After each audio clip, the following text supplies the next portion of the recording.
Craig, Good morning. Good morning. what's up, dude? What's up with you, brother? Not too much, man. Happy to be back. Yeah. Episode Round three. Episode round 3.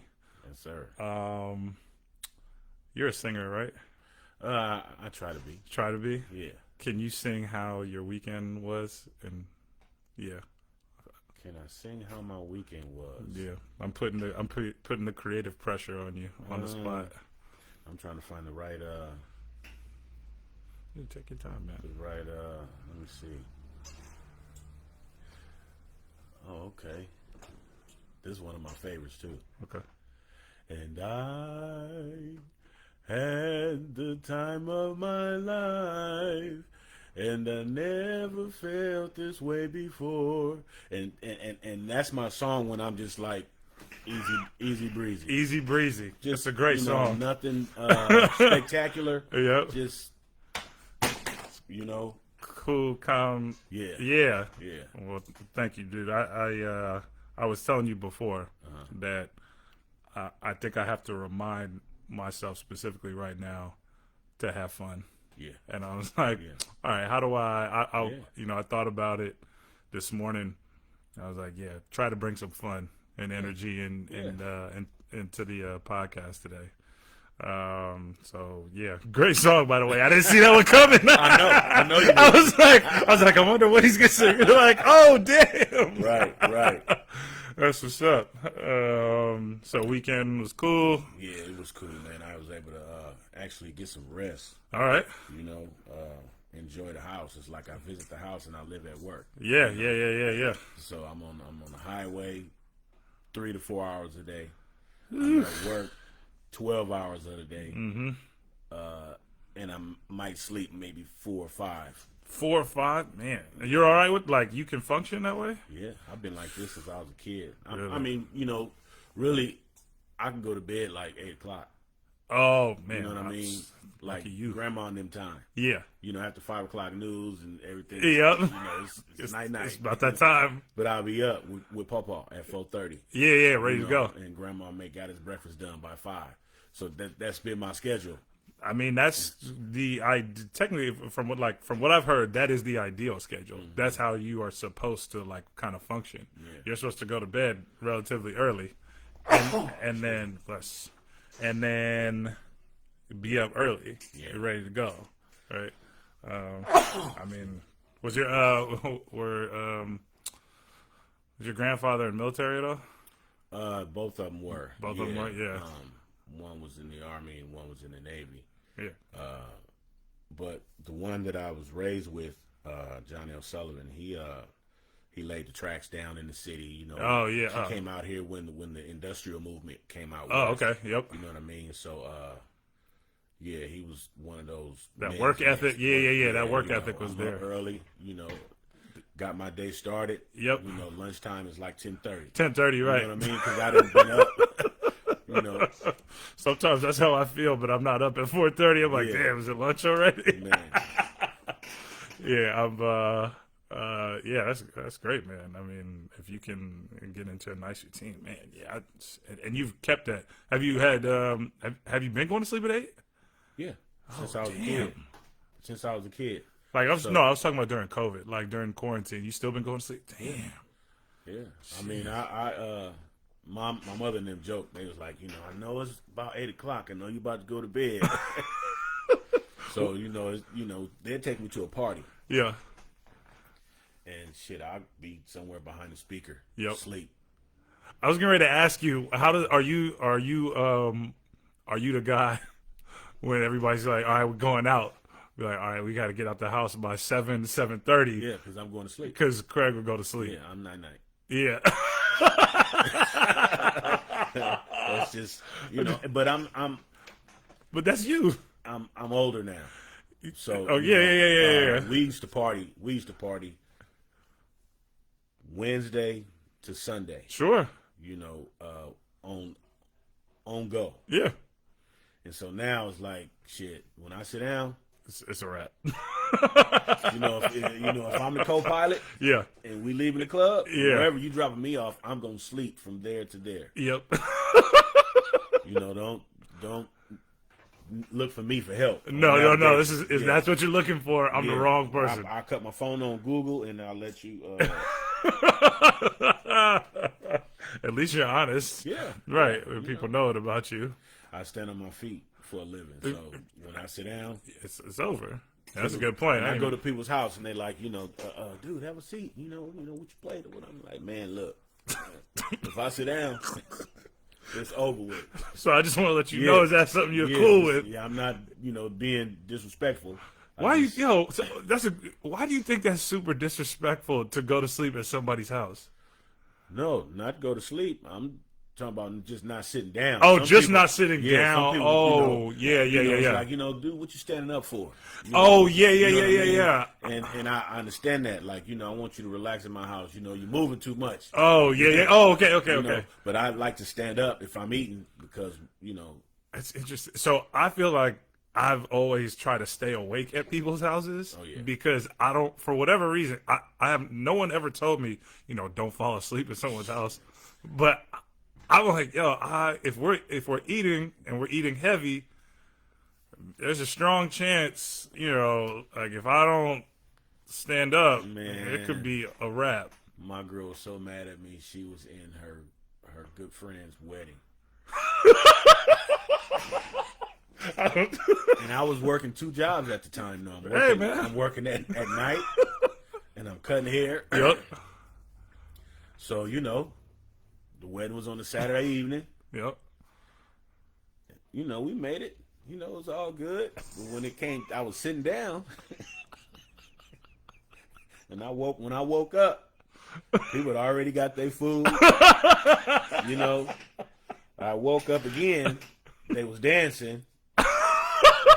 My girl came back. She was like, I can't believe you went to sleep. She was like, I'm one of the bridesmaids. You're not supposed to. Oh, she was man, that's pressure. I was like, hey. Sometimes. I really do apologize. But I was tired. And once I sat down and sipped a little wine. Sure. It was cookies. Oh, man. I can't believe you. I said, hey, that's how hard I worked. Yeah, that just lets you know that's how tired I was. I wasn't doing this on purpose. Nah, not at all. Right. I'm not when you were talking about standing. I move constantly. And so sitting sometimes is like, I don't want to sit. Yeah. Like I don't want to sit down, and I'm not that, you don't have to worry about me, but I get what you were saying when you were like, yo man, why you sit down, relax. Right. Like chill. Yeah. Like I'm relaxed, but I just like standing up and, moving around or whatever. But you know what that alludes to? Huh. Kind of like what we're going to talk about today. It kind of goes into your mental space. Sure. Like, where are you? Yeah. Because a lot of times I'm moving because my mind is moving, functioning, and that's why this weekend was good because I had a day to where my mind didn't have to function. Oh, good for you, man. You know what I mean? Good for you. And I had a moment. It's like, when you have a family, it's always something to do. Mm-hmm. It's always something wrong. It's always something to do. It's always something to love. Yeah. It's just always something. Yep. You know what I mean? And that's one of the beautiful things of being a family person. Yep. You know what I mean? But when you get a chance, wifey gone. Right. Kids gone. Yep. Cut the phone off. Man. When's the last time you cut your phone off? Yesterday. Same. It was one of the greatest things. I was good at it at one point when quarantine first started. Mm-hmm. I lost a little bit of myself, and I recognized. I was like, oh wait, there's something happening, and I'm being overwhelmed. And I legit when was it? After Ahmaud Arbery was murdered down in Georgia. Yeah. When I saw that, I turned my phone off because I was like, oh, yeah, I can't keep doing this, and I don't have an outlet, but I'm going to my phone. You know what I mean? It's routine to go to your phone. Right. I'm like, I can't do this. Right. I can feel that it's not helping me in any way. I think I went to a buddy of mine's spot like an hour away. Turned my phone off. I think I went, kind of radio silent for almost like a week. I was like, I don't have anything to say. I don't have anything to say. It shut it down. It shut it down. Yeah. But yeah, I did it again yesterday, and it felt good. Obviously I wasn't in the same state of mind, but I rolled over and I was like, man, Right. man, get this thing away from Right. me. Yeah, I do Leave not. me alone. Leave me alone. That's real. And as you were talking about, where where our mental states are when we go somewhere. Right. I was talking about who I was in high school with two friends of mine, and I forgot how we started talking about it, but I think we were talking about me being more of an extrovert, right? I love people, I love being around people, I get that energy, and they're like, "We like that in high school." I was like, yeah. And I remember high school, people post up in their respective areas. You know what I mean? Mm-hmm. I was never that person. I was the person who was bouncing around during lunch. Right. You know what I mean? Right. Like, I want to go see what's going on. And I was telling them, I was like, yeah, that if I can go back, that was like an early sign of me developing as a person. Mm-hmm. And that's always been the case, I was going to hang out with, the folks I was playing sports with. Okay, well, I'm going to see you later. So, like, right. I don't really need to be here with you again right. all the time, right? All right, well, now I'm going to go see what's going on with, folks I'm in class with here. Okay, yep, all right, cool. Check y'all out. Then I'm going to go, and I was, I think this is the case now, or, this is still very relevant. I would go to the back of the school. And that's where, the kids that we would call probably outcasts, right? The kids that we would call weird. Right. I was like, well, I like weird people. Right. So I went to the back where they were hanging out. Like, oh, what's going on with y'all? Like, you know what I mean? Like, it was, I didn't really think about it as like doing rounds, but then you tapped in with everybody. I was just tapping in with everybody. Like, oh, what do y'all got going on? You know what I mean? Like, and so it's interesting. I'm the same way now when I go to an event. And I've noticed this, when I go to an event, I'm everywhere. Mm-hmm. I want to go into each room. I want to, I'm not breaking into rooms or anything like that. You know what I mean? But every space, I'm like, I just want to get a feel of the whole place. Whole place. Yeah. That lets me know how comfortable I can be. That's right. I go over here in this corner and I'm peeping something and I'm like, oh, this doesn't feel right. Right. Okay, that's the first. I know what's going on over there. Yeah. All right. Yeah. And I get a different vantage point. You know what I mean? I was just over in this other area, and I was a part of this, but now I'm stepping back. But I distinctly remember, like, I noticed that so much because I was dating this girl, and more of an introvert, and her expectation, and I've never been good at this. Is when you go somewhere with someone, you need to stand by them. Yes. Oh, man, that's work. And I am hurting. Yeah. Like, hurting. Sitting there like, it's like when you're you're uncomfortable. Yeah. You're uncomfortable. The same way, like, it was a sacrifice that I didn't make. But it was early on when we were dating, and I was like, okay, yeah, like, I'll come around. I'm not gonna like leave you, right? And we're in the same place. We're here. Mingle. Go. I don't care. I'm not that kind of guy. I'm not that kind of guy who's like extra work. I can't entertain you. And every like everyone else. You know what I mean? So it was interesting where I walked off and I'm doing my thing. Right. And I actually left her with some folks. So I'm like, oh, I know you should be able to manage. These are the friendliest people that you're possibly going to find. Right. And all right, I'm thinking I'm good. I came back and it was just like, yeah. Like, so what was that about? Like, I had a lady friend like that some years back, and my lady I got now, man, I'm keeping up with her to party. Oh, okay, yeah. She is. We like the same. Yep. We go someplace and we both know everybody. We don't need to be up under each other. You know what I mean? But I had a lady friend like that. Great woman though. Yeah. You know what I mean? Totally.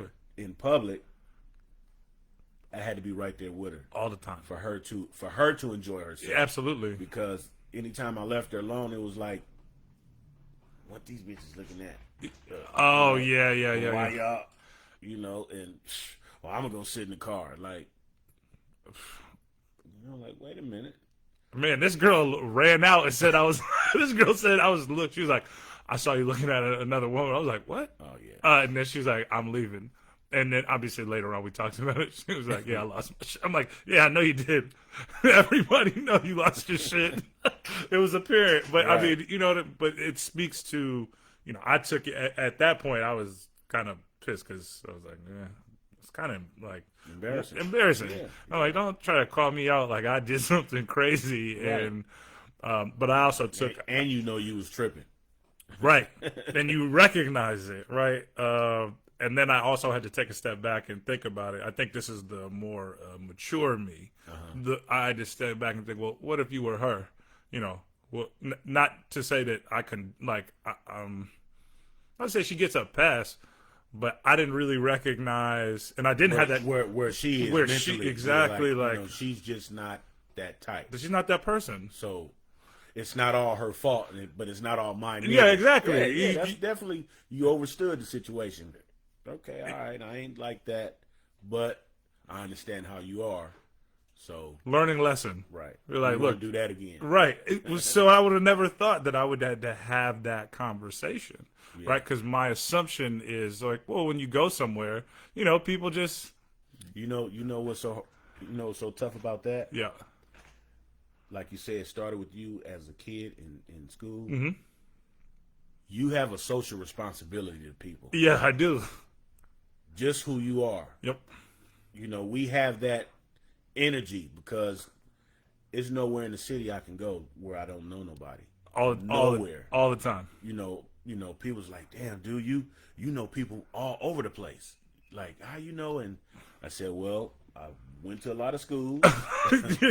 You know, I've been a lot of places. Sure. You know, and I'm approachable, and that's another thing. You know, if you're a person that people you feel it. Yeah. You feel the energy, Totally. You know, I can come up and say something to you like, you know, and it's good. It's fine. You know what I mean? And a lot of people, you know, even as men, we so standoffish too. You know the whole look. I even do it sometimes. It's just a natural from how we, you know, my face just looks like something. Sure.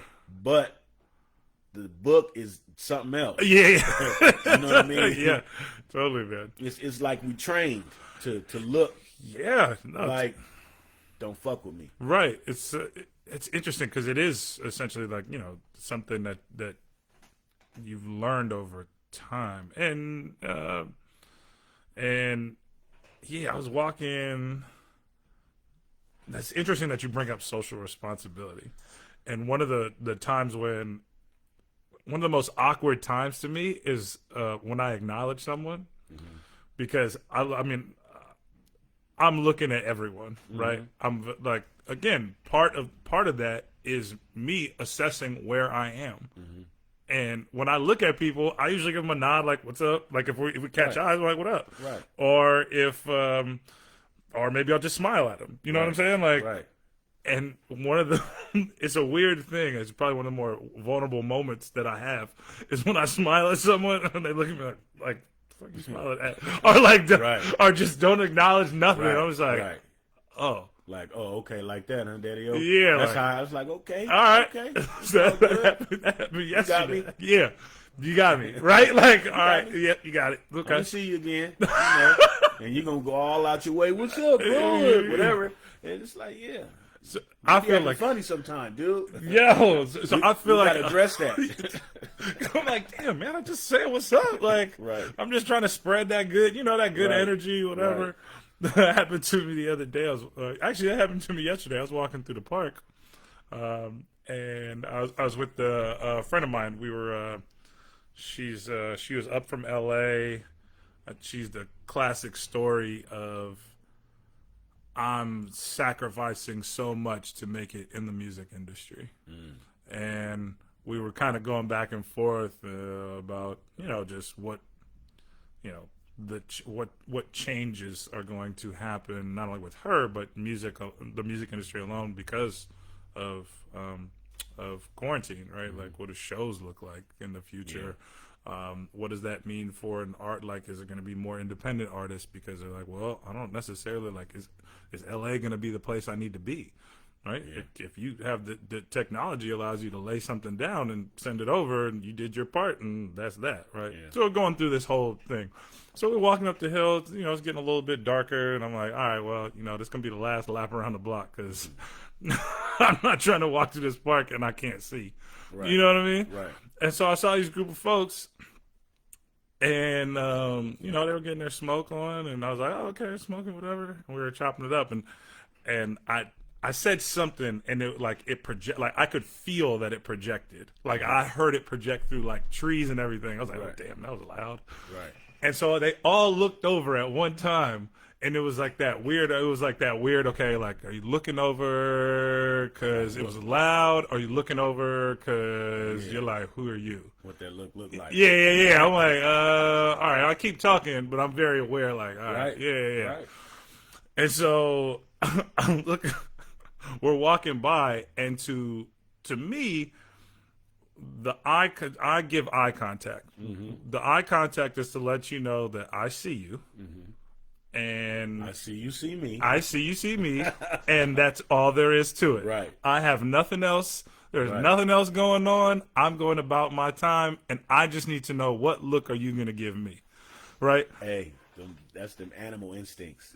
Straight up. 'Cause it's a jungle out Because there. that's exactly what it Yeah. was. Yeah. I was like, look, there's 4 of you, and there's me, and then there's my homegirl who's maybe the size of this this mic Right. stand. Right. And I'm like, look, I'm not saying like it's all like biological, instinctual, and I don't know if it was a girl or a guy, but she gave me this look, and I was like, oh man, yeah. But in the same way I gave a pass, or not a pass, I understood. Yeah. I also understood on the other end, Yeah. it's dark. You see me, you're like, who are you? See, so on both sides of that scenario, right?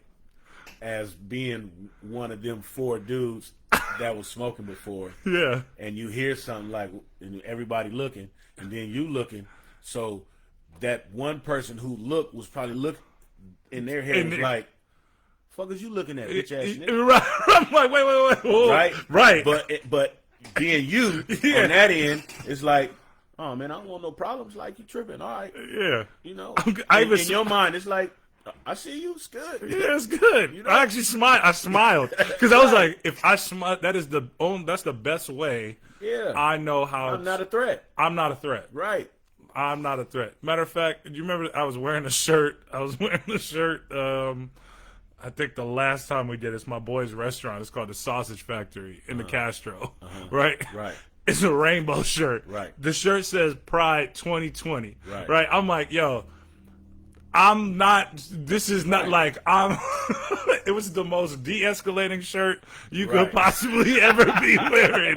Right. I'm like, I did not Right. come here. Right. I'm in flip-flops Right. Come on, man. with my homegirl talking Right. about music in the future. You know what I Right. mean? Right. Like, if nothing, right? But it was just interesting to have that, like, that energy. that exchange. We're like, well, what are Yeah. you doing in here? I'm like, nothing. Just hanging out, you Right. know, just taking a walk, Right. minding my business. Right.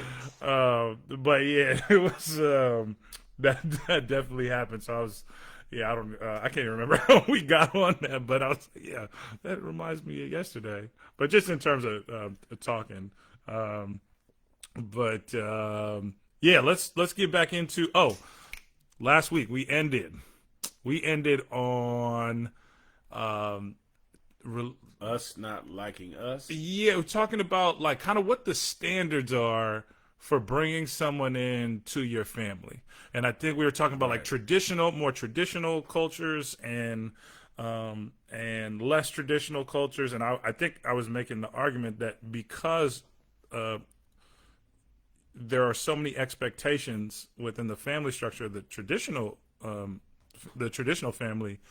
That there's so much, there's pressure. Pressure, yes. There's just pressure. And so, when But you. I think he was saying it, but it's not a lot of pressure in the black household because we are more accepting, and we're looking even for though that may be a boundary, sure, but it's a breakable boundary that's lovable. That's lovable. Like it was never there. Yeah.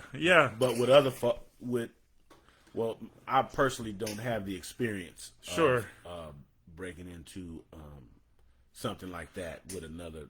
We're talking about a different ethnic group. Right. Yeah.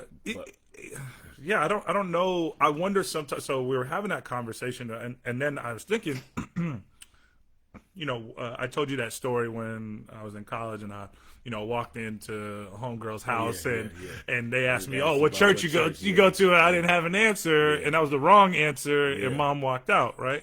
So, I was thinking. I've been thinking about that, and I wonder if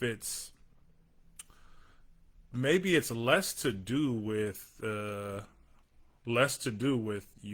ethnicity, but more about your ability to move upwards. Your value system. Your value. I don't, like I tell my kids, because I just never did it. It's not even something that my mom ever or my parents ever said to me. Same. But I never brought nobody around my family that I wasn't serious about. Sure. Okay. But I just never, if I didn't like you like that, you're not going to meet my people. Yeah, right. You know what I mean? Yeah. Because, even though, I know I got some good folks. Sure. You know what I mean? But it's really more of the value system. So I tell my daughter and my son, don't, if you're not serious and y'all playing around. Yeah.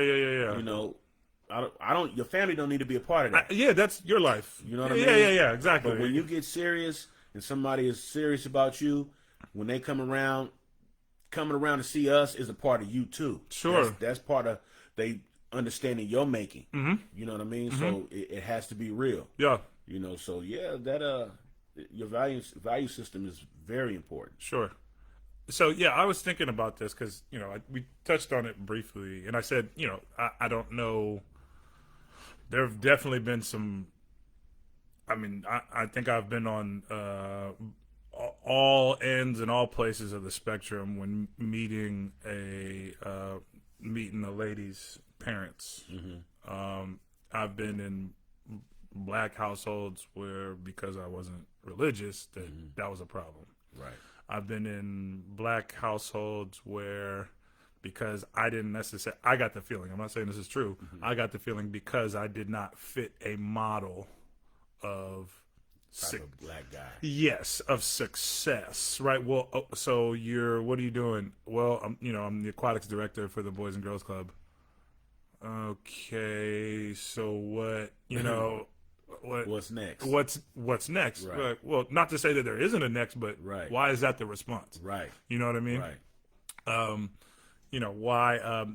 I think their family was all about a little bit of show, right? Mm-hmm. Well, our daughters have went to this school and they're a part of this organization, and and I was like, I mean, I totally understand that, right? And then I've been on the other side where I've walked into the man, this is young, but I remember walking into this lady's she was a girl, walking to this girl's house. Probably didn't have any business in that house anyway, but it was up in Pacific Heights, predominantly white neighborhood, right? And I remember like I said, I shouldn't have been there. Shouldn't have been there. Mom was at home. Dad wasn't home. I don't think Dad was around, but I think Mom was at home. I got there, we're hanging out. So I closed her bedroom door, which was crazy to me because I'm like, I can't. Even if you did, even if the roles were reversed, even if you came to my house and no one's there, I'll still keep the door open because I'm like, you gotta hear. I gotta hear. Yeah. Like, okay, something's gotta go. Like, what do we do, right? Right. So I remember her, her mom coming in and being like, open the door, and I was like, open the door. What are you doing? Right. And they went into like, why are you yelling at me? And I'm like, right. I'm looking at the window. I'm seriously considering the window. Right. And then when I looked down, I'm like, there's no way I'm hopping down this window. I was like, if I jumped out this window, both my legs are broken. Man. And then what? Right. Right. So I remember, her going out, and I'm sitting there in the room while they're having their side discussion. She comes back, she's crying her eyes out, and I'm like, oh, what's going on? And I kind of pried out of her, but basically, her mom was like, I don't let black people in this house, and I was like, oh damn. I was like, so I'm sitting there, and That's why she was closing. That's why she was closing. It was because of the color. I got company, Mom. Don't worry about it. I'm gonna close the door. We ain't doing nothing, okay? Shit, let me see that nigga. Right. And so, in one sense, I didn't take it as a at the moment. I wasn't like hurt by it or anything like that. I was more so. I thought it was almost like when I remember walking down the stairs. Racism that you wasn't used to. It was racist, and I almost took it as I got you. You know what I mean? When I got out the door, like not to the girl, but the mom, like. Ha ha. Right. Yeah. All the things. All up in your shit. Yeah, exactly. Like all the things Even that your daughter. Right. The things that you hate. Yeah. Yeah. You look at what your daughter did. Yeah. Yeah. And so that yeah. That might have been the beginning of changing her mind about certain things. I wonder how she feels now. The mom. Who knows, man? I think so. You wasn't the last little sip of coffee she had. By no means. by no means. By no means, man. So I think it's an interesting one, right? And it's if we went down, if I had a conversation with that woman or anybody else's parents, right? Like, what is it that you don't, what is it you don't like? And I think it is about some of it is people are flat out racist. Some folks, like I was telling you about my the older Asian guy who was dying. Yeah. His last words to his son were like, "Don't smoke cigarettes and don't have kids with a black woman." Is it racist? Yes, and I would also add to that he recognizes how hard it is, and he's thinking like, I don't want you to have to I don't want you to have to work that hard or to go through what black folks have to go through because just based off your color, skin color. So that part is I want to, so when I think about all that, I don't know if we have higher, like I don't know if we have higher standards. I think we are more accepting. I think the black communities can be more accepting of other people, regardless of what their financial, their economic background is, or whatever their ethnicity is, or just welcoming people. And at the same time, it all depends on your value system, like you said before, right? So if you're a family that is looking to get out of your financial situation, right? If you don't have any money and you're like, well, I want you to marry rich, so then we can be pulled out of this, right? Or at least you can get out of this, right? And is that wrong? I mean, one better is never wrong. Yeah, I don't know if it's it wrong. Shouldn't be wrong, if it's better for the individual, sure, or the family. Yeah, not toxic, like an honest better. Sure, you know what I mean. It shouldn't be wrong. Sure. Now, one of the things. Now, it's not wrong, and we also have to understand what the outcomes can be. If you are partnering with someone, then you need to be very clear about why that is. Like, if that, hey, look, yes, I understand that. Let's flip the script. A woman has a bunch of money. The guy does not have any money, right? Well, the guy should be very clear, right? Hey, look, I ain't got it right now. I don't have it, or I don't really plan on getting it. Yeah. The reason why the reason why I want to be with you is because you have it, and I'm willing to do everything else. I'm willing to do whatever needs to be done in order to make this work. Yeah. And then that woman can say, okay, or no. Yeah. And vice versa, right? Yeah. It is about the communication aspect, right? So when I see people, oh man, this is. Did we talk? I don't think we talked about this, and I really didn't want to, but it seems so fitting. You've seen this Golly, Megan Thee Stallion and Cardi B. Video. Yeah. Okay, so I've had three different people in one day ask me about it and it's fascinating. Wonderful work of art. Art, it's art. There's no doubt about it. It couldn't be anything else. It's art, and there's more. I think there's more pressure on the song. Like I've been thinking about it because it's more so. Like I think there are some things there where I don't want to get too far down the video because I don't care that much. But if you listen to the lyrics of that song, it really is about like, well, I can do this. My body can do this, and that's how I get this, right? Absolutely. And are you again not wrong for that? Being brutally honest. The argument in the there's no argument, but the downside, if there is a downside, or the flip side, yeah, the flip side, right, is that what are you telling? What message are you spreading to young girls, specifically young girls of color, who have been historically sexualized? You shortstop the cat. The cat, right? And what I mean by shortstop, it is you make it to where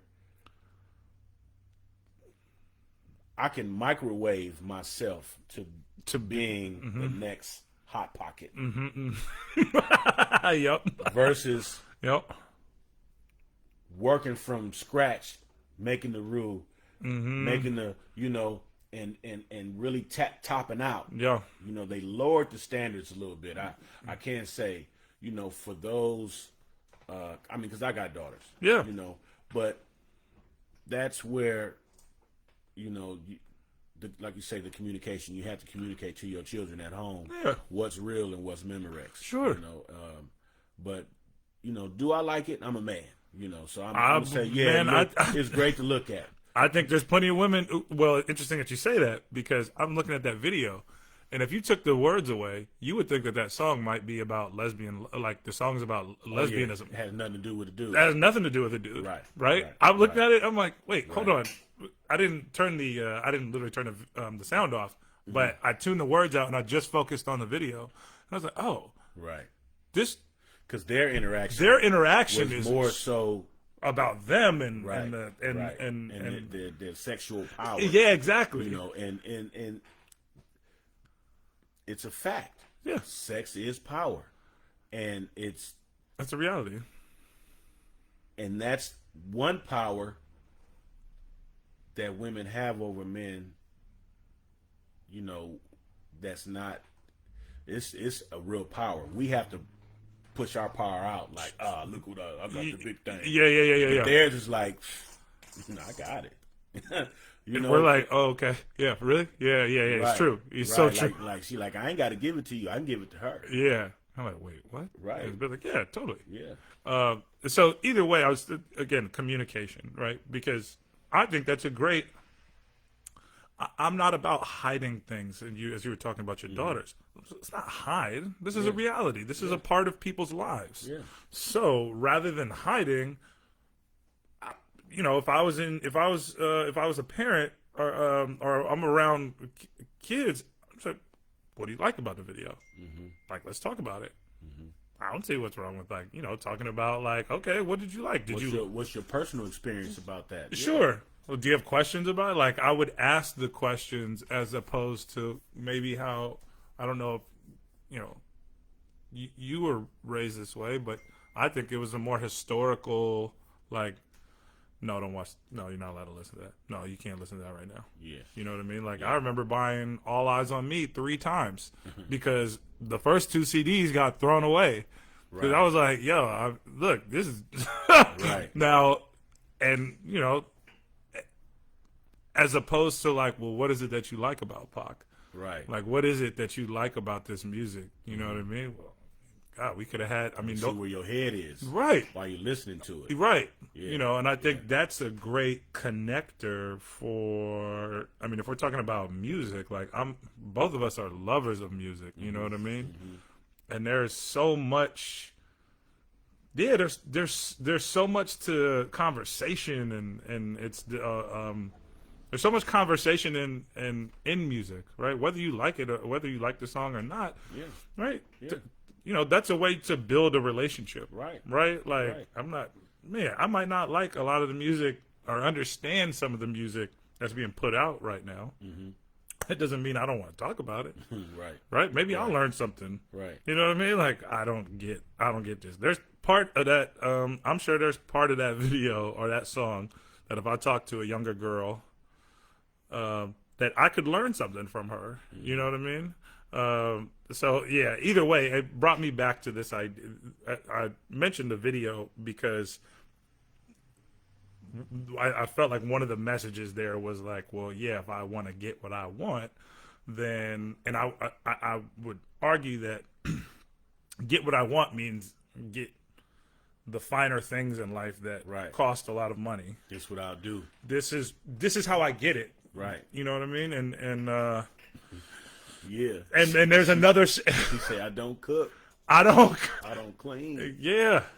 but you Yeah. know, if that's what you want, And so the a flip side to that right. is what are the consequences, right? Yes. So that's What- where the what conversation comes with that. exactly what comes with that. You know, how do you feel as a person? You know what I mean? Like that's where I would go. Be like, okay, yeah, you can do all that, That'd be a crazy documentary. You man. know, to go through a whole video Yeah. or go through a female's rap career, Mm-hmm. that kind of rapper, Sure. and really have to show the pros and the cons, because there's a lot of female rappers who started out, or just female, entertainers that Yeah. started out and had to make decisions. Oh, absolutely. Yeah. Compromising decisions. Mm-hmm. And not just females. I know dudes has done it too, but Absolutely. for a woman who I know, they get preyed upon a lot. Of course. I don't think we'd ever understand that. No, But- not at all. That I'm sure that'd be a cold documentary to kind of show.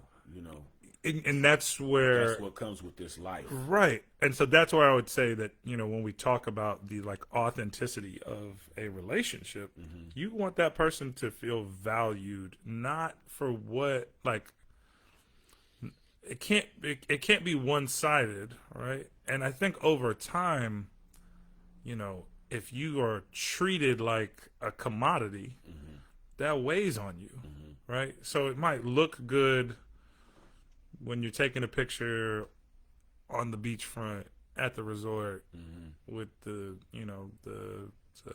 designer everything Oh, yeah. right, and that looks good Whole and, dog and pony show. right.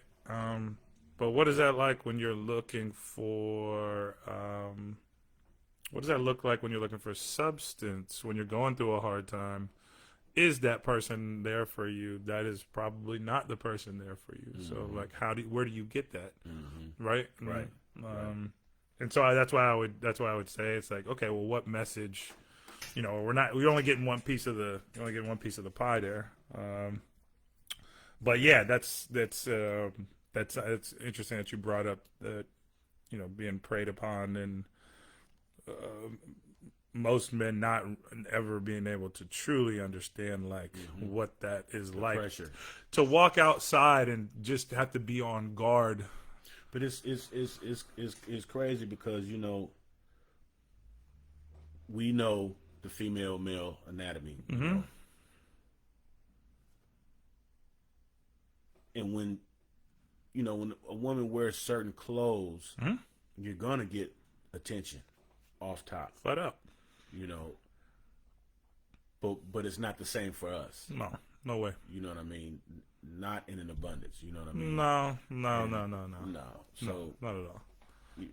I know it got to be pretty. I want uncomfortable. no part. I would Right. not want to switch at any point in the day. Right. I'm perfectly honest about that. I wouldn't want to. I just think there's too much. There's too much there. I mean, there's some similarities there. Like when I listen to women talk about kind of being on guard, and this is predominantly, I think I had this conversation with women who aren't black. Mm-hmm. You know, I'm like, yeah, you just don't understand. I'm like, you don't think I'm completely on guard every time I walk outside? It might not look like it, Right. but I'm constant. Like we said before, when I'm walking to a room, I see everything Immediately. immediately. I recognize who I am in that place. Right. Who is, who's in the building? What kind of eye? Like what kind of body language do they have? When I walk in, do people stop? Mm-hmm. You know what I mean? Mm-hmm. When I stand next to somebody, does it seem like they're uncomfortable? Like, right. Oh, who are The energy. right? Exactly. So I understand the concept of being on guard, but by no means to the same degree. No. So yeah, we said we wanted to talk about therapy today. Right. Yeah. I was just going to ask you, who do you think are more self-damaging to themselves, men or women? Self-damaging to themselves. What I mean by that is like, who are more harder on themselves? Oh, I would say women are probably harder on themselves. Mm-hmm. I'd say women are probably harder on themselves. And that is because there are more pressure. I think there's more pressure. There's more societal pressure on them. Mm-hmm. I don't think that and again, we're generalizing. Mm-hmm. I don't know if men have clocked in enough to actually address the pressures that are actually on them. And that is the implosion. That's I think so. It was almost like a double question. Yeah, right? yeah. But that part, I think we do more unjust to ourselves. Oh yeah. Because I'll deal with it later. There'll be time. Or I don't want to deal with it. I'm not dealing with that. You know what I mean? We put a lot of stuff to the side, and then it'll be like a mental. Hey man, I heard you guys talk about you and your buddy earlier. You know, you guys are talking about high blood pressure. And, yeah. Bro, that didn't come from anywhere, and I would say that dude, to deny that you are going through something. If we're talking specifically, if we're talking about black males, but just males in general. Mm-hmm. If you are denying that there are, that you are able to cope with everything that's being thrown at you, you're lying to yourself. Right. And the way that we can express that is in violence, in substance, in sex. Mm-hmm. And we've all felt, I don't care who we've all felt it. Mm-hmm. Whether, one of those three, and there's more, but, those are the top three. Those, sure. You know what I mean? Yeah. And if we're not able to express those emotions and those feelings, then that starts to kind of like permeate into the rest of our body, right? Like, I had a sty on my eye last week.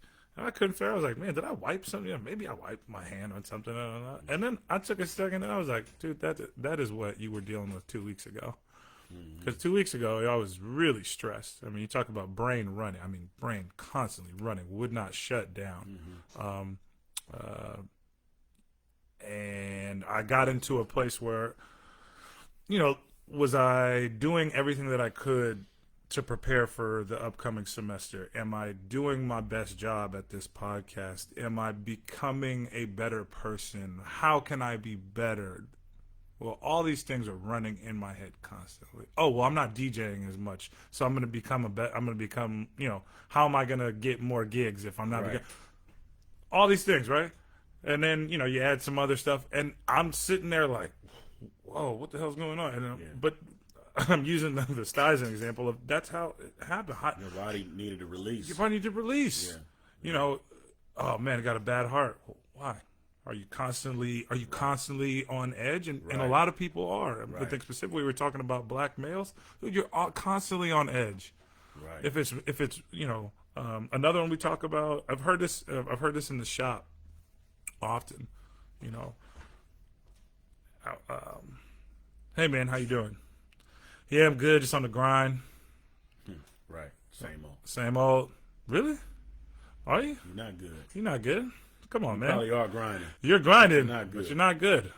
Right. Yeah, let me just put all this energy into work, and if I go, the culture that we live in is about your value based off of how productive you are, how much work you can get done. I don't really care about your emotions and your behaviors. It are just how you're feeling, how happy you are. It's crazy. It's a meme going around right now. It says, when a man makes his money, Yeah. he thinks, how can he take care of his woman? Mm. But when a woman makes her money, Mm-hmm. she's thinking, I don't need no man. yeah. You know, I'm not saying I believe in that. No, but there's that's that's the meme. And I was like, yeah. wow, that's interesting. You know what I mean? Yeah, that's really. It was something that took offense. It was something that's like, yeah, but you can feel how you feel if that's where you're at. But that's just crazy that. No, but I think that's a reality. That's how some people are. They're like, no, like I don't need a man because I have money. Right. Oh, I'll take care of the woman because now that's money. But in a lot of households, the measure of the man is the money. Right. Not even the responsibility. It's the money. It's the money. Like if you can't give me this when I or we need it, you ain't no real man. You can come around and be a good dude. That's all well and good, but what are you bringing to the table? And I think that's really hard. That's very hard to explore yourself when no one's encouraging you to do it. Yep. Or you don't see the value in your closest relationships. So when you said I can't remember word for word what you said. You essentially addressed that same idea. Guy came in. He was talking about whatever issue that he was having, and he was like, "Well, you should talk to somebody." Yeah. Like, man, I just gotta just put my head down and get back to work. I'm like, well, dude, that's how you get hurt. That's how you get sick. Yeah. Specifically right now, I mean, this is what I'm trying to I've said this time and time again to friends of mine. I mean, I even sent out a kind of infographic on what stress does to your body as early as childhood. Mm-hmm. And you don't even have to be the primary person who you could see someone stressed, and depending on the level of stress that they're exhibiting, you could pick that up too. Yeah. You know what I mean? Yes, you could. And I sent that out because there's I just kept hearing this avoidance of what you're going through, and we just do that. It's too easy. It's too easy to say, oh yeah, like talk to somebody about the things I might be embarrassed about, the things that, you know what I'm saying? Yes, I'm going to be vulnerable. I'm going to be vulnerable. Can I talk to you and you don't throw it in my face?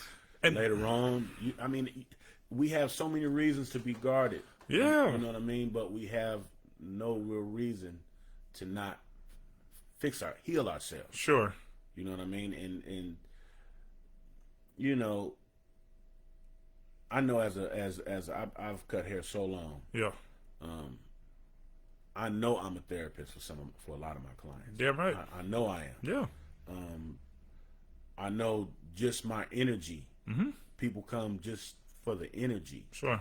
It took me a minute to understand that because, I'm just being me. Yep. I just lively person, like to have fun, engage. Mm-hmm. Everybody, let's have fun together. Ooh, I like something. I want y'all to try it out, see if y'all can like it too. That's just me. Yeah. And that person has become a doctor, for a lot, even for kids, even, like I said, I've cut kids from their first haircut to the last, from grandfathers on down and back, and I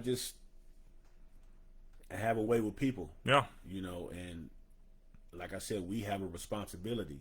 Yeah. My lady say all the time, man, baby, by the time you get home, you drained. Like, like save something for me. Yeah. And I'm like, shit. At first, I was like, come on now, you playing. Yeah. But I really had to listen to what she's saying. Mm-hmm. And it's not that, I don't have nothing for her, but it's my sit down moment. Yeah. It's like when I can turn the day off, and sit down. So now I got to power out a little bit. Yeah. Just to power on. You know what I mean? So, but what that has done is made me not be that. I used to be a 12-hour barber. Oh, yeah. Nope. It's going. And so now I treat it more as, work day. Mm-hmm. I mean, I have another job as well. So now I'm doing, multiple things. But now I give myself those breaks in that lunchtime. Sure. It's important for my health if I want to keep working. Yeah. You know what I mean? Yep. Mentally. Yep. You know what I mean? It's, we have to digress, debrief. Yep. Yeah. I mean, we started off, but yeah, there's a couple things. So we started off the podcast idea because we recognized that the in-person group wasn't necessarily gonna work right now, right? Yeah. But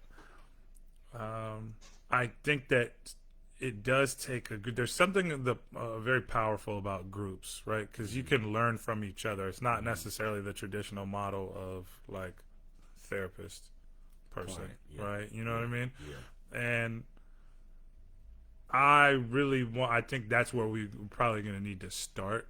You know what I mean? Before, in order for folks to start getting even interested in going to one-on-one therapy, because I could see that. Right. I mean, I was, my experience, I was ready to go to therapy. I was ready, and I was comfortable enough with having a one-on-one conversation with someone. But that's not to say that I recognize, like, there were some butterflies in my stomach, and I was like, "Ugh, what's this gonna be like?" You know what I mean? But it also takes the right person, right? And so one of the things that I'm learning as someone who who's going to be a therapist in the future is, it really is about our relationship. It's about how, the value in our relationship and how much we connect in order for you to share something with me, right? Like, it's not one-sided. Like, I've got to give to you just like you give to me. But I was going to ask you about, you mentioned this. I always feel like when we talk, there's so many connectors, and there's just so many moments that I share with you when you were talking about your lady, saying like, yeah, do you give me, I feel like you give everything when you're out there. Like, what about me? And during my time in school, like I tried dating, and I recognized that it was hard because I didn't have anything left. I didn't. And when I did, the feedback I got was, like, sometimes I don't even know if you're really like, you like me, right? And I'm like, oh, okay. At first, kind of waved out, like, come on, like, whatever, like, I like you, right? But then I had to think about it. I was like, yeah, you can't see yourself. Like, I might have an idea in my head, but you could very well be right. And then I heard it from other people. I was like, oh, okay, maybe there's something there. Right. But you were talking about about your lady having that time. Do you guys have like set times? Do you guys set away time to like kind of check in with each other? Does she encourage you to explore your vulnerability? Is that something she does? Or is that something like that maybe happened prior to? I'm not trying to put you on the spot. No. We're very communicable. Oh, okay. We talk very, very well. And because I'm such something for somebody else, she's like, you need somebody for you. It's true. You know what I mean? And the doctor needs a doctor. Yep. Major. Especially right now, man. Since we've been together. How long you guys been together?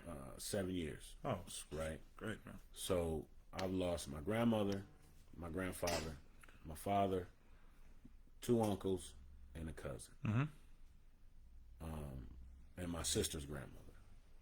So, it's kind of like never been a moment to where I didn't have a hurt. Mm-hmm. You know what I mean? And, losing my father was like, my grandmother and my father were my pillars. Okay. And I lost my grandmother first, then I lost my dad, then I lost my best cousin like earlier this year, a couple months ago. So my emotions have been in a lot of places. Yeah. And I've been finding myself, I've been victimizing myself with the idea of how people should feel for me. Yep. Because I don't ask for help or I don't reach out. Yeah, yeah. So I put my own light on me. Yep. Without allowing people to know I needed a little help. Sure. You know what I mean? And that's because I had to understand you can't expect people to break your mold like you break theirs. Mm-hmm. I talk to people and I, the eyes are the windows of the soul. My grandmother told me that a long time ago. I never forgot it. And I can see it. Like, you lying to me. Yeah. I'm going to make you say something to me, or I'm going to give you a hug and tell you I love you. And, and I've done that, because that's my responsibility. Yeah. Because that's what I have. So I have to give it, but I don't know how to ask for it. That's my kryptonite. You know what I mean? Yeah. So when I can't give it to myself, I kind of fall back in the shadow, and I'll figure it out myself, which is not good, because then there's a stalemate in between a reality I'm living and then a reality that's actually existing. You know what I mean? Yeah. And so that's when I say, as a man, not to be emotional is a defect. Yeah. But to be too emotional is a defect. You know what I'm saying? Right so in the sweet spot. But it is definitely someplace that needs to be tapped into. Yeah, and that's the reason why I asked you, like, does your lady encourage that, is because I think a lot of what we do tends to come from our relationships with, if we're heterosexual, right? If we're heterosexual guys, a lot of what we do kind of stems from our relationships with women, right? And you brought it up before, where where does that exist? I don't. Is it articulated in the relationship very clear? Like, I think I would like for you to take control of your mental health. I don't know if that's a conversation. I'm gonna say it's not. I don't know if we're there because that could come across as rude. I've said that to a person before. I'm not going to be with someone who doesn't explore their mental health. And they took that as like, who are you? Right. You know what I'm saying? And I'm like, no. But that's real. But I'm saying, look, the same way, like, if I'm going to have to deal with your shit, you got to be able to do, like, I'm not, like, you have to explore you. And be accountable and be for who you are. Exactly. Because this is who I am. Sure. This is what I'm bringing to the table. And I want to help you in whatever way I can, but my job is not to be your therapist. Right. Right? Like, we've got to meet somewhere, right? Right. We got to meet somewhere. And so I wonder, what will it take? And in my research of understanding kind of where the barriers were for therapy, well, there's a ton of stigma, and that stigma comes from, like, therapy. Oh, you're crazy, right? Well, the reason why we said that is because early on we started talking about therapy. That meant we were locking people away. Yeah. You know what I mean? Crazy house. Crazy house. Yeah. Or if we look at specifically with the black community, with black males, there is a long history of slaves being freed, and then obviously, obviously having some real mental conditions. I Definitely. mean, God, like, Real damaging conditions. Yes. I don't think we can really understand. Yes, I think sometimes. I mean, this is why I've been a little skeptical of this king movement. Where we're calling everybody kings and queens, right? Well, I'm like, well, yes. If we go far back enough, yes, I'm sure at some point in our lineage, not everybody is a king and queen. Let's be real clear about that, right? Yeah. But I don't want that to change. I don't want us to skip over what has happened, right? Like, oh, we were kings. Be like, okay, if you're here, then your lineage went through hell, Right. and the outcomes of that hell are serious, Right. and we're still living in those right now. So we have to we got to address that, right? And so I say all that because it would. Oh, you know, back there. Oh, that person is crazy. Okay, well, we need to put them away. Right. You know what I mean? Oh, there's enough of that, right? You enslave a group of people, and then that people has to, essentially Fix themselves. After all that atrocity. All atrocity. Yeah. Oh, okay. Well, yeah, of course of course. And so if we look at the medical system in the practices, and this isn't even black or white. I mean, we're literally shocking people to death, or like, here's alcohol, go. You know what I mean? So yes, we still have that. I want to acknowledge that there's still a lot of mistrust because there are still inequities, and there are still very racist practices within the medical field, specifically in marginalized communities, right? Like, oh, you don't know it? Okay, well, take this pill and go. Right. Over medicating. But yeah, the idea of therapy. Wait, you want me to sit there? There's a shortage. There aren't a ton of black therapists. Man, I'm looking at Kaiser right now. There's not one. I'm looking for one. It's currently hard, and we need more. There's none. Right. Like literally. So now I'm like reading bios and trying to look at the face I'm trying to get a feeling. And it's all so. And I will say that it is a feeling. And I had my first therapist was a white guy, and I tried it because I wanted to see. I wanted to see what it was like, right? Just kind of from outside, from like a totally different perspective. And the only reason why I continued with him, I think I might have told you this, is because in our first session, he was like, I would never know what it's like to be you. I was like, that's the most human thing you could have possibly said. Right. That you didn't have to. Right. But you know who you are in this room. Right. Right. You know that you would never be able to understand, but that's honesty, right? And that's what you're looking for, and that's what I would say you're looking for. You're looking for honesty, right? You're not there for. You're not going to solve all my problems, but you're here to help me in whatever way you can, right? Right.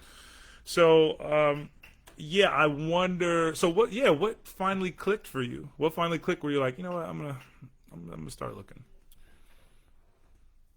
I haven't been able to let things go.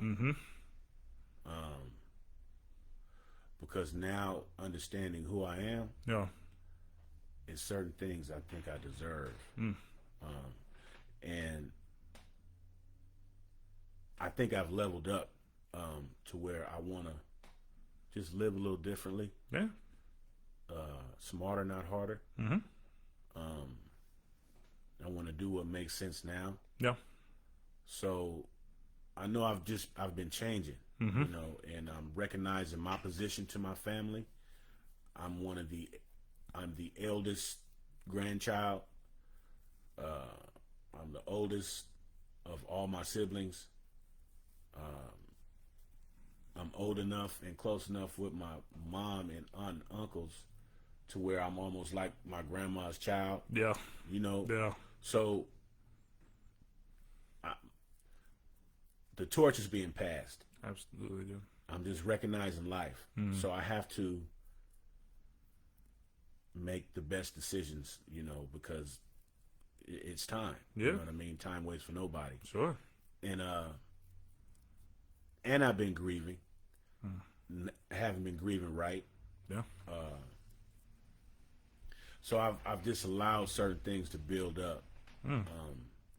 But what I have done was got back into doing what I like in my personal time. That's why I got, you know, golfing a little more. Yeah. You know, because I can get into a space to where, you know, I'm a family man, you know, so Yeah. I love what I do. I can just be at the house, Yep. just be with the folks, you Yep. know, just be, and I'm settled with that. But sometimes that's taken away from me, Yeah. you know, with my alone time or just, you know, just my time to just balance it out, Yeah. you know. So I said, shit, I've been to a therapist when I was young, learned that game, Yeah. saw it from their side too, just from, you know, sitting here, you know, talking at the barbershop. Yep. You know, I learned how to play the word game, get people to say things they normally wouldn't say. I just, now I know I need an outlet Yeah. to, you know, just, you can only talk to yourself so much. And what I do understand is when you think things so over and over and over again, and it's just a thought, Yeah. and it's not a voice behind it, Yep. it's damaging. You have to, it's a three-way process. Yep. You know what I mean? So I just know that going into, you know, I'll be 50 in a couple years, you know, older gentleman, different guy, Yeah. you know, a little more seasoned. So who's to say I don't need a little cleansing? Sure. You know what I mean? Yeah. So, and that's where I'm at, you know, and that's just not just being fair to me, but that's fair to the people around me Sure. who love me, my community, Yeah. you know. So Dude, you said it before, man. I mean, you're gonna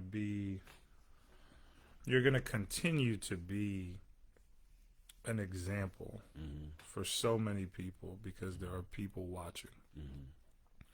And I just want to, you know, like, I think that it's such a freeing experience. And that's what I think that's what we're looking for. We're always looking for freedom. Like, we love freedom. We hate being constrained. Like, when we look at, you know, I mean, look, they can mask it, but, you know, look at the folks who are working those very corporate jobs. It's not fun at all. Not fun. They're not Right. free. You know, like, we're creative, artistic beings, and when we're constrained so much, we're like, yeah, I don't know if that's, It's not healthy. yeah, it's not healthy. And And growth in that. yeah, and like you were saying, just these thoughts. Look, the thoughts are never going to stop. That's also part of being human. But recognizing that they're just thoughts, Right. right? They're Right. just thoughts. Hey, Right. whatever, they're a thought. But, you know, that comes with a lot, right? That takes a lot of energy. And I do think that it was, I said freeing, because that's how, you know, that's how I felt. I felt so much more free to be who I am, Right. right? Like, you know, yeah, I actually like this. Yeah. And I'm okay in saying I like this. Yeah. I don't like this. And it's okay that I don't like this. Right. You know what I mean? Right. Or I want to learn Something else. Yeah. You know, and I think that is a hard, really hard thing to do. It's not encouraged in the culture, and I constantly am thinking, like, okay, you know, how do I promote therapeutic, healthy practices within specifically the Black community, but everyone, honestly, because I come into contact. That's one. If there's a commonality between between people, regardless of your skin color, I don't. And if we're talking about men, dude, not too many men are going to therapy. You know what I mean? Like that, it doesn't matter. Yeah. You know what I mean? I mean, I hear if we're talking again in the if we're talking about a heterosexual relationship, I hear Asian women, I hear Latin women all say he won't talk about what's bothering him. Yeah. He won't talk about what's bothering him. Facts. You know what I mean? And yeah, I mean, there's just so many man, there's so many great things about being honest and being vulnerable. But part of that is part of that bravado. You know, men don't cry, and you know, Man, I bawled yesterday. I mean, hey, I bawled yesterday. if anybody know, my friends know, man, I'm not finna. If I'm feeling some type of way, Yeah, it got to come. yeah, You know, because if I don't, I'm gonna tear some shit up. right. Then it's something. That's a release. Sure. I gotta let that go, or I'm gonna tear it up. Yeah, You know, so and that's another part of me learning that I need to talk to someone. sure. You know, because you know I come here and talk to these dudes, Yeah, and then they turn around and talk to me about their things. You know, we share that weight. We share each other's weight. But still, I want to be able to talk to a completely yeah. Someone who I blank don't. page. Yeah, exactly. And someone, you know, who can just, you know, take it and know what you're listening to. Mm-hmm. You know what I'm saying without saying it. Mm-hmm. And then be able to articulate themselves to talk to me. Sure. You know, it's not always about, you know, the words and, you know, it's more so just to, you know, relate Yeah. to me or relate to my issues. Sure. To where I can understand the flip side. Yeah. Give me a different sight because I'm only seeing what I'm looking at. Mm-hmm. And that takes talent. Not Good. just being you know, you have to have talent. You have to be a great listener, man. Yeah. You gotta learn how to listen. And Yeah. shut up. I think that's really one of those, is listening and listening to the details and understanding, again, who you are in the room, who you're dealing with. Mm-hmm. Yeah, it's a weird. It's a weird one. I think in studying that there can be a focus on these different research methods and the way that you're supposed to, you know, like this very textbook way of approaching therapy. But the more I've listened to you know, different therapists who've been doing this for decades, I keep hearing the same thing, which goes kind of against, you know, some of the stuff in class. And it's, yes, you can always go back and look at these methodologies, but it is about the relationship in the room. If you're not working on the relationship in the room, if you're not concentrating on that, then you're not creating the optimal experience for either of you, right? You're not being the best therapist that you could be. And that, so I was just thinking about, you know, how do we encourage it? Because there's definitely, you know, I love it when I love talking about becoming a therapist, and then sometimes I get kind of like, sometimes I cringe a little bit because the response. Remember, I was saying, like, when I smile at people and they don't give it back, Right. kind of similar. Like when I'm talking about it and the response is like, "Oh," Right. and I'm like, "Oh, damn, should I not be at this?" You know what I mean? It's just- That should, you got to reverse that, yeah, because that lets you know that person needs therapy. sure. That's an immediate Or that's invitation. Like, you're right. They're like, oh shit. Damn, really? You know, even if they like, oh shit, he gonna psychoanalyze me every time we talk. And that's, You know, yeah, that's them though. yeah, That's not your that's energy. not me. Yeah, Because you let them know who you are, yep. then you know what I'm saying? Sure. The way I mean, that has been a focus of mine as well, because I'm in this place of curiosity, and I've always been a question asker, but I'm trying to get better at asking questions, right? Because that lets me know that I'm listening. The better questions that I ask lets me know that I'm not trying to analyze what you're saying as you're saying it. I'm taking it all in, processing, and then asking the next question. Right. And that's always been me. I've gotten better at it. a situation happened where I was asking someone a question and they were like, damn, that's a good question. And then somebody else next to me was like, well, he's in school to be a therapist. And I was like, I don't want you to do that. Right. Because that changes the energy. That creates this weird dynamic where I'm like, okay, yes, the profession. Right. Yes, my profession is to be a therapist, but I'm talking to you as a person. I'm talking to you as a person. Right. And this is where the stigma is created. Like, oh, can I trust that? Like, right. Can I trust you? Right. I've seen that happen in relationships where like people are like, well, aren't you in school to be a therapist? So like, what do you think my problem is? One, we're not on the clock. Right. This isn't a therapy session. You know, I could give you some advice as a person, and yes, some of my, yes, I might bring a little bit of my studying into this, but I'm not. Right. Every time I walk out and have a conversation does not mean I'm trying to explore therapy. You know what I mean? That's one of the maneuvers you're going to have to master. Sure. Because when I first started cutting hair, I came back from college and, I was always Craig, all these guys, right? Yeah. And, I'm cutting hair now. Ah, man, you bullshit. Now, all my loved ones, it's like, man, whatever. You ain't. How you just gonna cut hair out of? But that's just me. I'm just one of them kind of people. Mm-hmm. And so I had to break through that. Mm-hmm. I had to break through you bullshitting. Yeah. Man, Craig, you cutting hair for real? I had to break through that, beat it, defeat it, stand on it, to now have to, every time I turn around, I can be at the mall looking at some shoes. Oh, that's the barber dude. Hey, can I get a cut? Went right here in the mall. But that's where I'm wrong though. But that comes with the.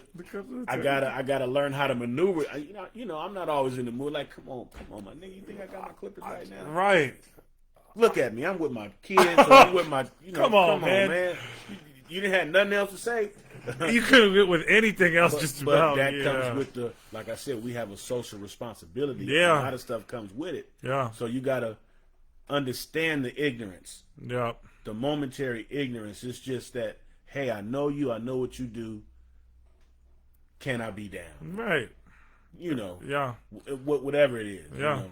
With you, like, and I think I've done it. When I introduced you to Drew, I was like, man, this is, more so with the enthusiasm as, he's a brother. We working with our own militant. Sure. First come. Yeah, totally.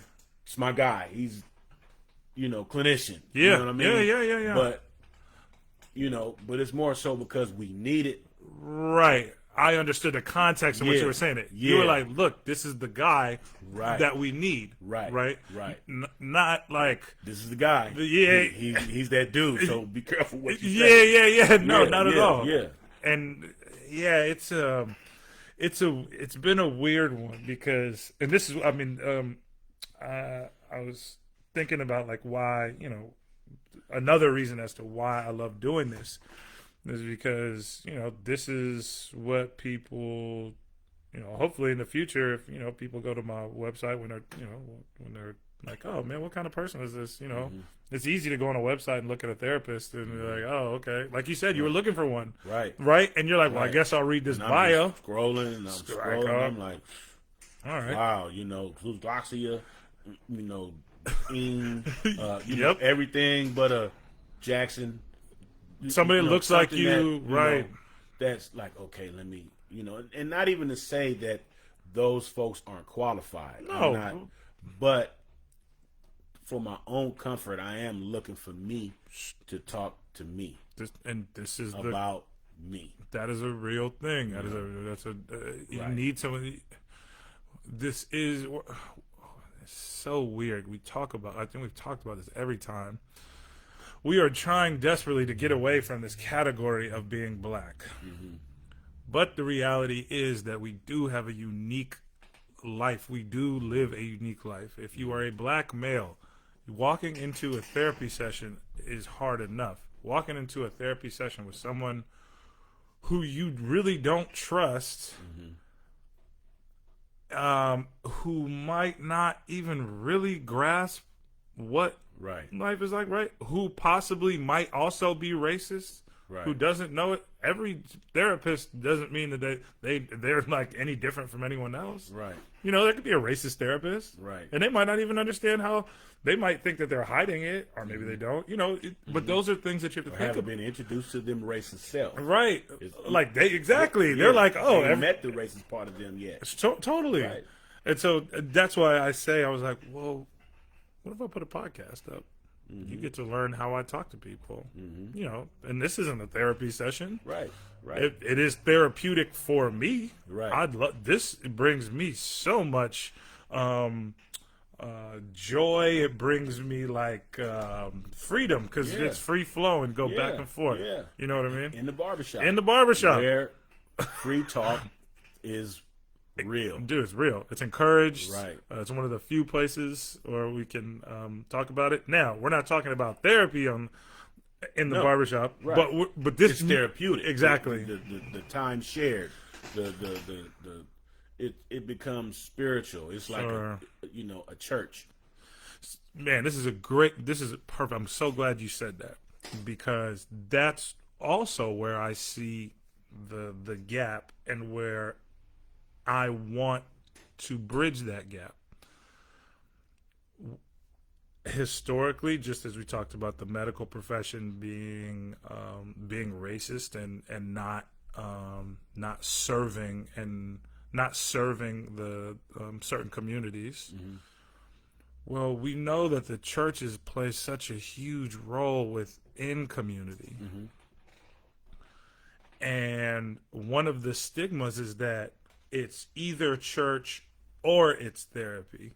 And I've always thought, well, why can't you have both? Right. You know, yes, we should be encouraging you to explore your spirituality. This is coming from this is my perspective. I might not be religious, but I see so much good in religion. I see so much good in having a foundation. So what? I don't practice it. Works. How can I help you in your journey and use your spirituality as a tool? Right? Like, okay, you have a community. You go to church. How does that make you feel? Does it make you feel good? Great. Let's explore what makes that experience for you like really good, right? And I think for so long it's always been one or the other, right? Even within, I don't know what conversations are happening in your church, but I've been around both. I've been around church communities that are very articulate about, we're bringing in a mental health consultant to talk about services. Right. Because we know that there is only so much that we can do in the church as, whatever leaders there are. Right. And so I think that's maybe where maybe that's the connector. It's finding the relationship between, or strengthening the relationship between spiritual communities and mental health practitioners. That's very interesting. I never really thought about it. How could you be a therapist through the church and not be biased on how you follow religion? You know what I mean? Yeah. That's crazy. Like, just a thought. I'm just thinking, like, how could I sit down and have that one-on-one with someone, and they don't be, well, God wants you to be this way. Like, I you know what I'm saying? Yeah. Like, I don't want the therapist to be the deacon as well, meaning that you're going to help me through scripture only. Like, I'm not, I'm not trying to, but, I might need you to talk to me. Sure. You know what I mean? Yeah. Because I know a lot of like the Reverend, who I've actually attached myself to. He's a great dude. I haven't. It takes a minute for me to attach myself to somebody. He's a good dude. Okay. And that's why I asked him to baptize me and everything. And like the doctor needs a doctor. I know people lean on the reverend. Oh man. I know his plate is full. And it's like, how can he has to be the therapist for everybody, his whole flock in church. Yeah. I know he ain't got the capacity all the time. No. You know what I mean? And it just reminds me of myself. Like, I got to give myself a moment. A lot of them. Of balance. Yeah. Because this right here won't let me stop. No. Because this is trained. Mm-hmm. This is pure. Mm-hmm. So that has to balance itself. Yeah. But yeah, that's crazy. I wonder if he has that, because I know Providence offered that counseling and all that type of stuff. And I don't know if it was like more of a church therapy versus this person just needs. Yeah, I think that, I mean, if you're talking about, if we're talking about, promoting the idea of mental health, then we should be connecting, not dividing. Mm-hmm. And if we have a strong connection, if a community has a strong connection with the church, as we know it has, right? We know that if you want to get to the black community, if we're talking about politics, if you want to get to the black community or whatever community you're talking about, you go to church or whatever mosque or synagogue, whatever it may be,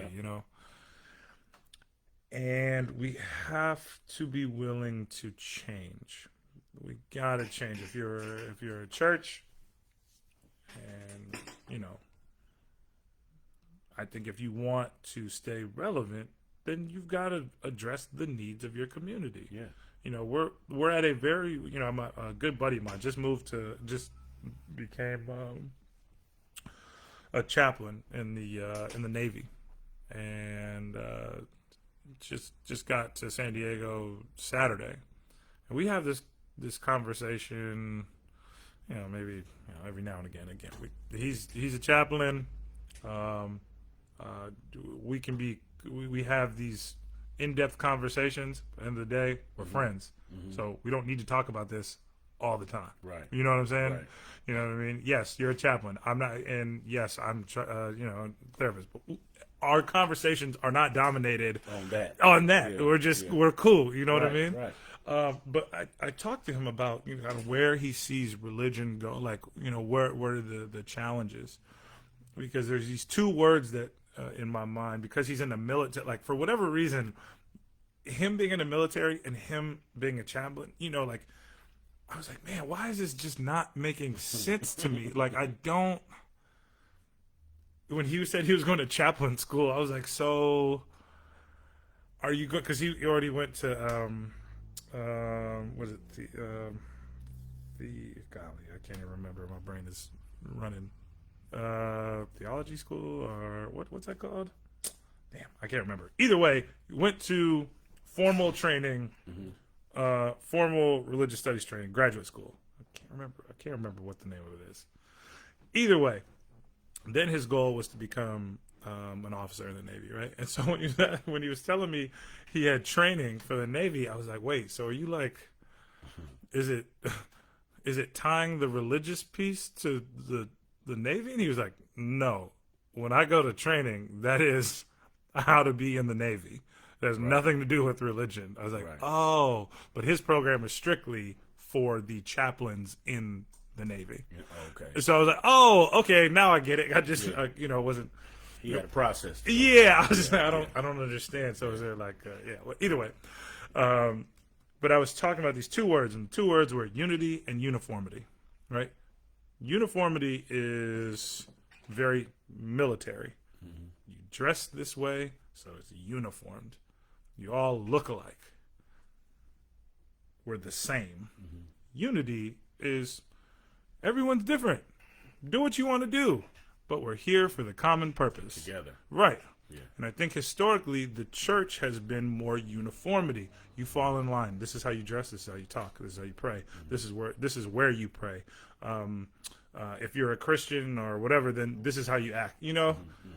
Where now it's like, man, we have so many different identities. Yeah. That concept is out of the window. It's broken. And if you finally, yes, the great thing, I think it's such a great thing because now I'm like, all right, well, be who you want to be.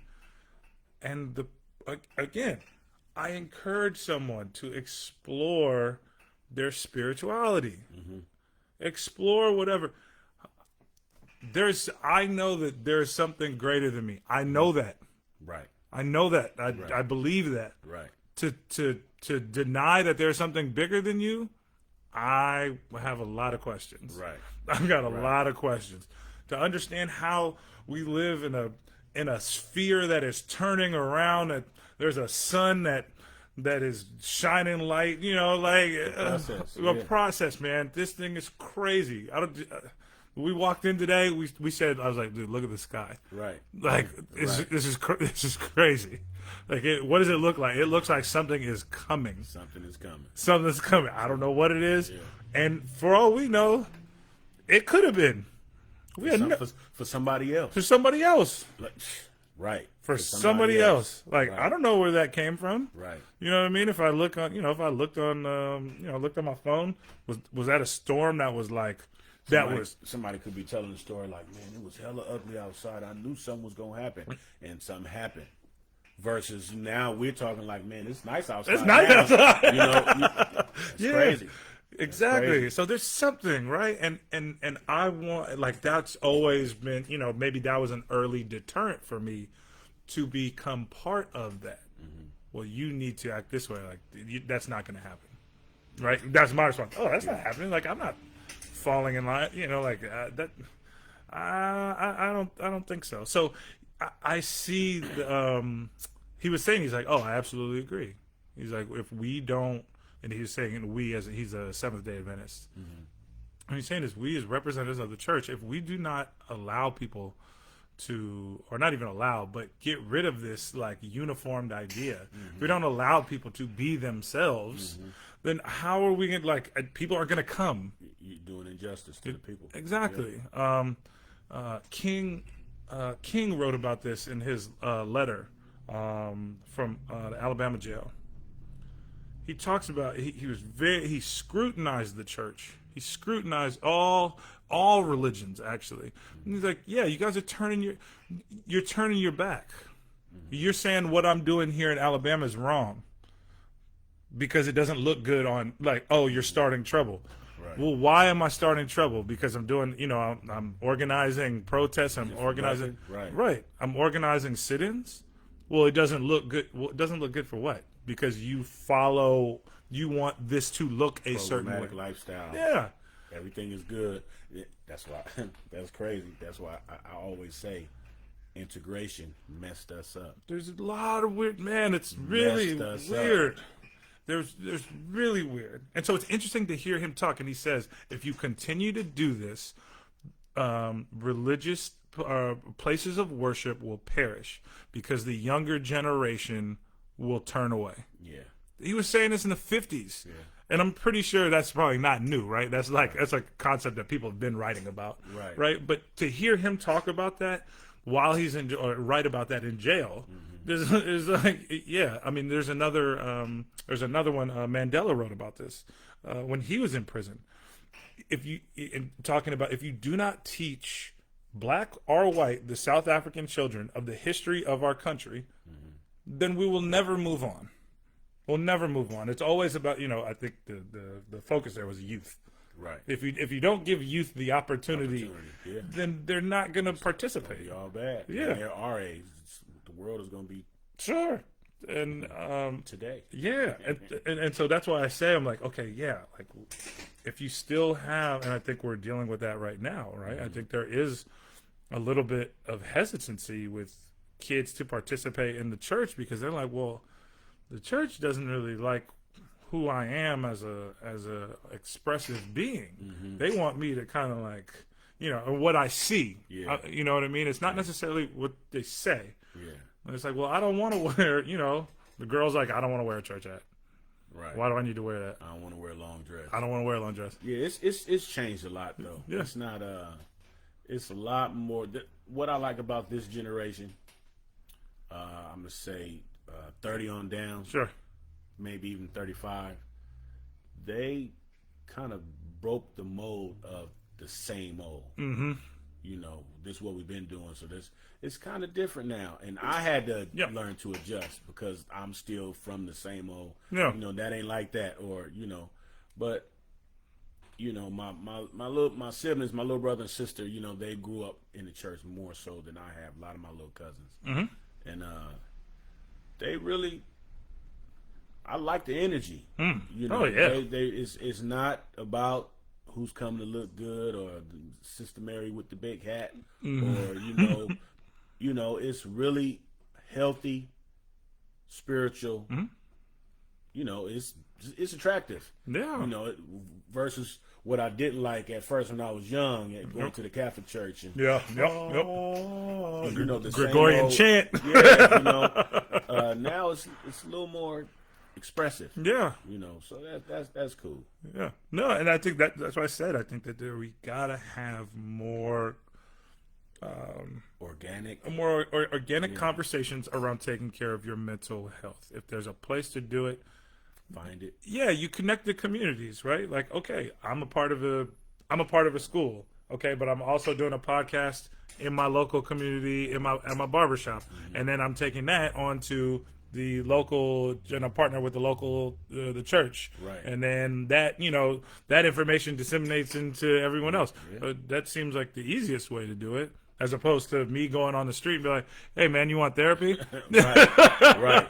You know, like you like what? like, are you kidding? Right? You know what I mean? Like that might turn somebody the wrong way. So yeah, I think it's exploring like what organizations people frequent, and that's interesting right now because we're trying to find those. You know, if it's not in the community like it used to. It's not, right? And so if we're saying that the church isn't attracting as many kids and people, okay, well then what's that organization? So what's the next one? Is it school? Yeah. Okay. All right. So how do we do that in school? Then we got to get I mean, that's a whole rabbit hole, right? What's that called? The access. What they call that in high schools now, where they classroom where you have the counselor. Oh, yeah. Part-time, not really a therapist, but a counselor. Sure. Whatever kid is acting out, and they have his IEP file. You know that part. I forgot what it's called, but even that, it's important, but it's also a place where kids, we are very smart. The kids are very smart, smarter than we think. And they take advantage of that whole thing. I'm gonna come. I can act out with Miss Mary because Miss Mary, she, and I can get away with a whole lot. Sure. Which is not helping. No. You know what I mean? But that goes into another issue, with schools and funding and other stuff. Well, I would say that the same issue that I was talking about with like the historical treatment that marginalized communities. Specifically, if we're talking about like the medical field, right? I would say the same thing with schools. Yeah. Oh, you want me to open up to this person? Wait, why? I don't trust them. Right. Why don't you trust them? Right. Well, this same person might get me kicked out of school. The same person might call the cops. They understand this person can control my future just on he or she may not like me, or we don't have a good relationship. Right. I don't trust them. Right. It's the same. It's the same thing. You're looking for a black therapist? Man, it's hard to find a black therapist. Man, there's not that many black teachers at my school. There's not that many black principals at my school. Like this is it's very common, right? We need representation, right? You need to build that trust up. Definitely. So yeah, I think schools are definitely a place where we need it. The church is definitely a place where I see there being potential, and potential in so many ways. Like if you're trying to, I'm trying to think of a sports, football. people like probably going to the I don't know when the last time the Dallas Cowboys have won a championship, but when you get signed on to the Dallas Cowboys, you're It's like that expectation. You're like, man, Ooh, I'm playing at the Cowboys. Well, I would assume you're like that because of the prestige. Yeah. Oh, I'm going to get a new stadium. I'm going to be treated this way. I'm going to have amenities. Like to be a Yankee. Yeah. I get this, and this. Yeah, I'm Major League, but I play for the Yankees. And those organizations know people want to play for us. Right? Because we can offer them the Lakers. You know what I mean? Like, we can offer them. You can argue, we might probably say the Warriors now, right? Before it might not have been the case. But you know what I mean? Like, you got a new stadium. Yeah. And we can offer you something. And what happens then? Well, you get the best talent. Alabama. Any top tier organization, follow right? Success. Right. And so if you're an organization, whether you're, a church or a job, if you want the best people, then you got to be able to give them, what they need, right?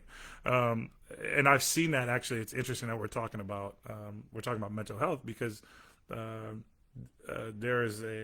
starting to see that more of a conversation within sports, where it's not about performance-based mental health. Now we're actually talking about more case management, because we have to acknowledge that just because someone's in the NFL and making, millions of dollars, we have to acknowledge what they're coming from. I mean, there's a lot of folks who get into, a professional league.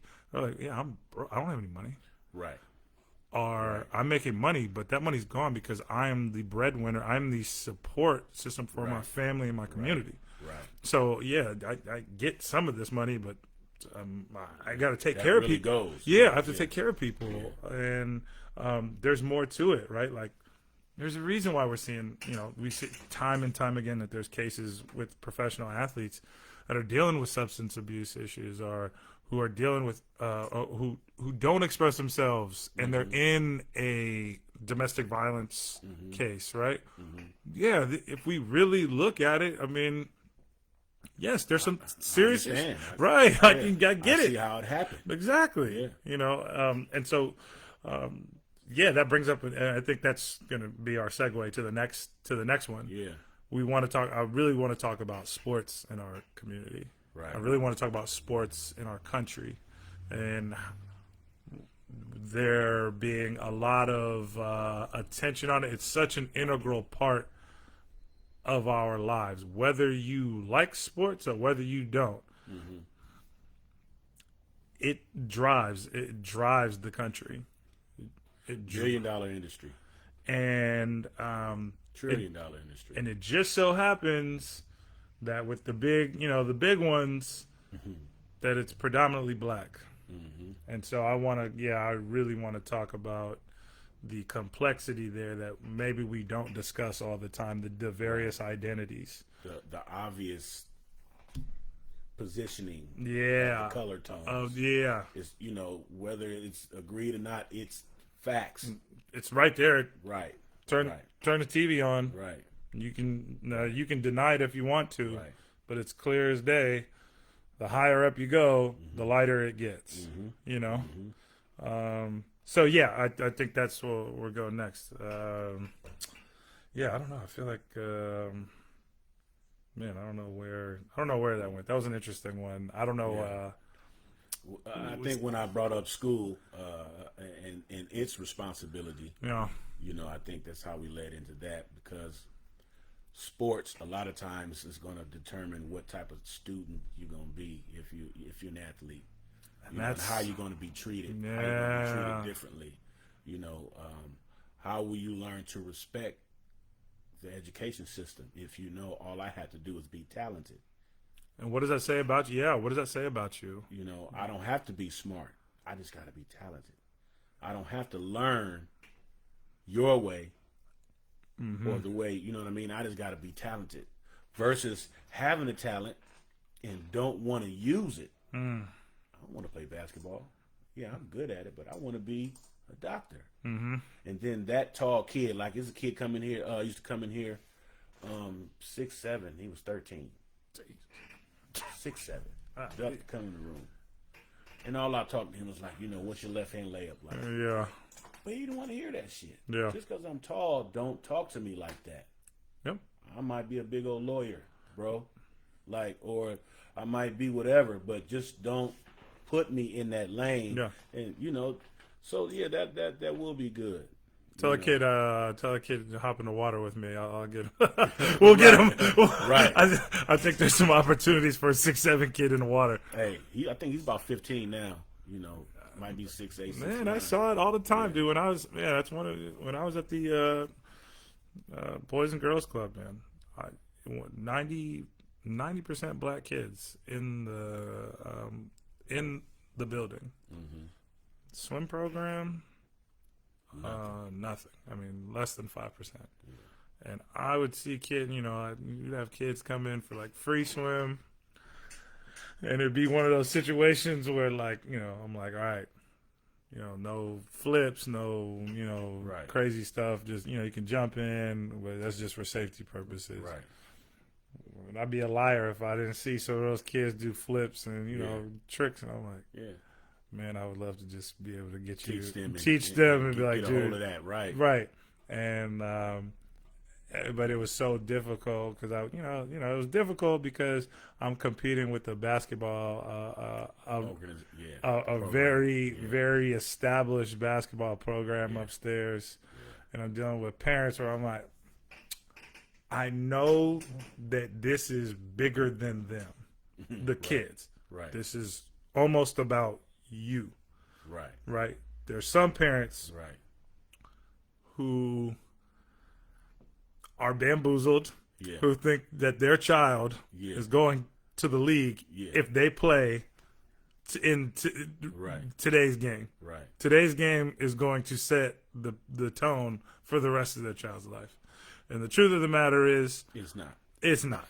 I mean, it's a reality. Yeah. I'm sorry to say it. Right. Look, doesn't look like your son or daughter is going to grow to be above 5'6". And the reality is, if you want to go play, you got to go look at. I'm just saying, go look. Yeah, it's hard. How many 5'6" guys made it to the league? There are very few. Oh, he's they're gonna look. Even if he is 6 feet tall, still not promised. Still not. I mean, and so it would be, hey, do they know how to swim? Hey, I think, here's some research, it says swimmers tend to do really well, a lot better academically. Right. For these, these reasons. Hey, if they don't know how to swim, it'd be a good lifesaver, in case they ever got in the water. Mm-hmm. Hey, they can get input. This is how I used to sell it to them. What are they doing in the summer? I don't know. They're gonna be asking you for money. Mm-hmm. Probably, right? Well, you could be a lifeguard at 16. Right. I don't know any other job at a 16-year-old who's getting paid, $20 an hour. Yeah. And they're learning life skills. I was like, they get to, people skills. Right. They're elite. Social skills. Specifically in that, in the Boys and Girls Club, I was begging for them to do it because I was like, you don't understand what kind of leadership that, like, the skills that they're going to develop. Mm-hmm. And then once I get like 2-3 black lifeguards, you know what the rest of the kids are going to do? Oh, man. Homeboy was like, I'm getting the water. Oh, you get paid? Oh, really? Oh, okay. Right. Yeah. Right. Oh, what do y'all do on the weekends? If then I try to be like, hey, you want to swim on the team? Okay. So when do we swim? Well, we swim during the week, and then on the weekends we go travel and we go to other places. Try it out. Get out of the house. If you're any good at this, you can go do this in college, and you could be a lifeguard in college. And it's scholarship money. Yeah. I mean, I would have, dude. I mean, I've got the pitch down. That's you know what I mean? I got the pitch down. I've been right. trying in my entire life. Like, look, man, it's possible, but it's breaking out, and we'll talk about it. we'll talk about it on our next one. But that identity, man, and there's so many. It's hard, especially if your parents aren't encouraging you, or your friends. You know, if you got the golf clubs here. You know what I mean? Like, where does your encouragement come from? Yeah, where's the encouragement come from? That's a good one. Yeah. You know, like, dude, go ahead. Who introduces you to something outside of your norm? And it's so hard, man. Not even sport. I mean, it's just the theme of breaking out of what you're supposed to do. What music do you like? I like rock. Oh, okay, cool. Well, do you want to play the guitar? Do you want to go? You know what I mean? Right. It doesn't matter. If we go deep enough, then we understand everything about rock and roll is black, and just about every genre of music, right? Or let's say it's a different genre of music. Let's say country music, right? You know what I mean? Go explore country music. See where it come from. Go for it. You know what I mean? Like, go. Right. But if you don't have the person there, I was the same way with. I was the same way with house music. I didn't.